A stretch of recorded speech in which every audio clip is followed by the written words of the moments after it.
In 2026, a terrifying virus rapidly spread across the globe. Those infected with the virus would gradually turn to stone. The virus spread at an extremely fast rate, and once the infected person's body became completely petrified, they would lose their life entirely. As a nurse, Anna had witnessed countless patients die, but there was nothing she could do about it. However, when Anna returned home from work, she discovered her daughter drunk and lying in the bathtub. The mother immediately removed her daughter's clothes to bathe her, but Anna was horrified to find a new tattoo on her daughter's hand. This instantly sent her into a panic. Fearing her daughter had contracted the virus, Anna immediately grabbed some alcohol to disinfect her. She planned to take her to the hospital for examination the next day, but this upset her daughter, who thought her mother was simply making a big fuss over nothing. The next morning, however, the girl still accompanied her mother to the hospital, but when she saw the syringe in the nurse's hand, a strange fear suddenly rose within her. Yet to avoid being scolded by her mother, she mustered up the courage to get the injection. However, due to the overwhelming number of patients, the nurse informed them that the test results wouldn't be available for 7 days. Meanwhile, Anna was preparing to check on the patients. Since this entire floor housed virus-infected patients, doctors and nurses were also afraid of contracting the virus. Most of the staff had already left, and those who remained could be counted on one hand. When Anna reached the corridor, she discovered that yesterday's patient meals were still sitting on the food cart.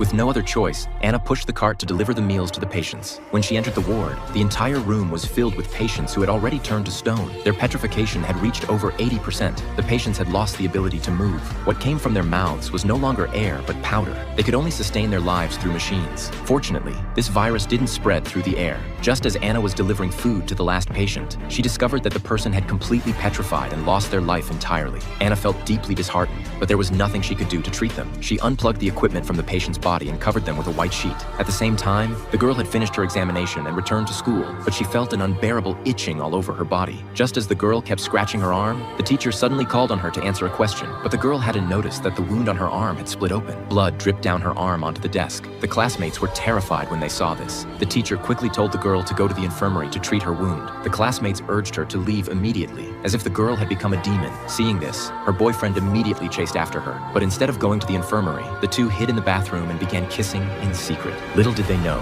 this act would lead to lifelong regret.